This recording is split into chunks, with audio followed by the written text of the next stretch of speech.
இந்த பொண்ணு எதுவும் சொல்லாம இவங்கள வீட்டுக்கு கூட்டு போயிடா. அப்படி கூட்டு போனவொடனே அண்ணகாரனோட மூஞ்சி பாக்கணுமே, டே தம்பி பயங்கரமான வீடாகுது, உடனே லாரிக்கு புக் பண்றேன், வாரி போட்டு கிளம்பிட்டே இருக்கும் அப்படின்னு சொல்லிட்டு இவன் சொல்லிட்டு இருக்கும்போது அப்ப அந்த பொண்ணு வந்துட்டு உங்களுக்கு என்ன வேணுமோ எடுத்துட்டு போங்க அப்படின்னு சொல்லிட்டு ஒரு மாதிரி சோகத்தோட ஒரு ரூமுக்குள்ள போயிடான். அப்ப அந்த தம்பிக்கு என்ன பண்றானா உடனே அவளை அந்த ரூம்ல வச்சு லாக் பண்ணிடான். அப்படி லாக் பண்ணிட்டு நேரா அவன்கிட்ட வந்துட்டு டே அந்த பொண்ணோட போனை குறா அப்படின்னு சொல்லிட்டு கேட்டு வாங்கி உடனே அவளோட போன்ல அவளோட ஹஸ்பண்டுக்கு போன் பண்றான். அப்படி அவன் பண்ணிட்டு இருக்கும்போது இதை பார்த்து அண்ணகாரன் வந்துட்டு டேய் என்னடா பண்ணிட்டு இருக்க, நீயே மாட்டிட்டு போல, அவ எப்படி போனா நமக்கு என்னடா அப்படின்னு சொல்லி சொல்லும் போது இதனால கடுப்பான தம்பிக்காரன் வந்துட்டு டே உனக்கு ஒருத்தவங்களோட உயிரோட காசு பெருசா போச்சுலடா, இங்க கொஞ்சம் பாரா அப்படின்னு சொல்லிட்டு அந்த பொண்ணுக்கு வந்துட்டு ஒரு பையன் இருக்கான் போல, அவங்க ரெண்டு பேரோட போட்டோ எடுத்து காட்டி இங்க கொஞ்சம் பாரா, அவ செத்து போயிட்டா அப்படின்னா அந்த குழந்தை யாரா பாத்துக்கிறது சொல்றா அப்படின்னு சொல்லிட்டு இவனை எப்படி கன்வின்ஸ் பண்ணி அவளோட ஹஸ்பண்டுக்கு கால் பண்ணா அவன் என்ன சொல்றானா, அதான் நான் சொல்லிட்டேன்ல அப்புறம் எதுக்கு திரும்ப திரும்ப கால் பண்ணிட்டு இருக்க, எனக்கு தான் ஒரு கேர்ள் ஃப்ரெண்ட் இருக்கு, அவளதான் நான் கல்யாணம் பண்ணிக்க போறேன், அதான் உனக்கு டிவோர்ஸ் நோட்டீஸ் அனுப்புறேன்னு சொல்லிட்டேன்ல அப்புறம் எதுக்கு கால் பண்ற அப்படின்னு சொல்லிட்டு காலை கட் பண்ணிடுறான். ஆட கபோதி அப்படின்னு சொல்லிட்டு இவங்க உட்காந்துட்டு இருக்கும்போது அப்ப இந்த பொண்ணோட பையன் வரான். அப்படி வந்தவன் யார் நீங்க அப்படின்னு சொல்லிட்டு கேக்குறான்.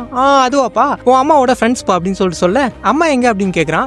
அம்மாவாப்பா அவங்க குளிச்சிட்டு இருக்காங்கப்பா அப்படின்னு சொல்லிட்டு சொல்ல அப்ப இந்த பையன் வந்துட்டு சரி அங்கிள் அம்மா இன்னைக்கு எதுவும் தூக்கு மாத்திரை எடுத்துட்டு சூசைட் பண்ண ட்ரை பண்ணல அப்படின்னு மாதிரி அசால்ட்டா கேக்குறான். என்னடா சொல்ற அப்படின்னு சொல்லிட்டு வேகமா அந்த ரூம் ஓபன் பண்ணி பார்த்தா அவன் சொன்ன மாதிரி அவன் வந்துட்டு தூக்கு மாத்திரை எல்லாம் எடுத்துட்டு இருக்கா. அதான் உங்களுக்கு வீட்டுக்கே கூட்டு வந்துட்டு இல்ல, அப்புறம் இன்னும் உங்களுக்கு என்ன வேணும், என்ன சாக விடுங்க அப்படின்னு சொல்லிட்டு அழுந்துட்டு இருக்கா. அப்ப இவன் போயிட்டு ஏமா கொஞ்சம் நிறுத்துறியா, நீ செத்து போயிட்டு அப்படின்னா எல்லாம் சரியாயிருமா, உன்னோட பையனை பத்தி கொஞ்சமாவது நினைச்சு பாத்தியா, நீ இல்ல அப்படின்னா அவன் எங்க போவான், ஏதோ பெருசா உனக்கு தான் கஷ்டம் கஷ்டம் அப்படின்ற, நாங்க பார்க்காத கஷ்டத்தையே நீ பாத்துட்ட, எங்களை பத்தி உனக்கு தெரியுமா, எனக்கும் என் அண்ணனுக்கு 10 வயசு இருக்கும்போது எங்க அப்பா அம்மா சண்டை போட்டு டிவோர்ஸ் வாங்கிட்டு அவங்க பாட்டுக்கு போயிட்டாங்க, நாங்க 10 வயசுல அனாதே நடு ரோட்ல நின்னோம், ஒருவேளை சாப்பாட்டுக்காக நாங்க இவ்வளவு கஷ்டப்பட்டிருக்கோம் தெரியுமா, ஏதோ பெருசா உனக்கு மட்டும் தான் கஷ்டம் இருக்கு அப்படின்ற மாதிரி பேசுற, அந்த கபோதி போனா அப்படின்னா உனக்கு இன்னொரு நல்லவன் கிடைப்பாமா அப்படின்ற மாதிரி எல்லாம் இவன் சொல்ல இதெல்லாம் கேட்டு அவன் வந்துட்டு மனசை மாத்திக்கிறா, சூசைட் பண்ணிக்கல.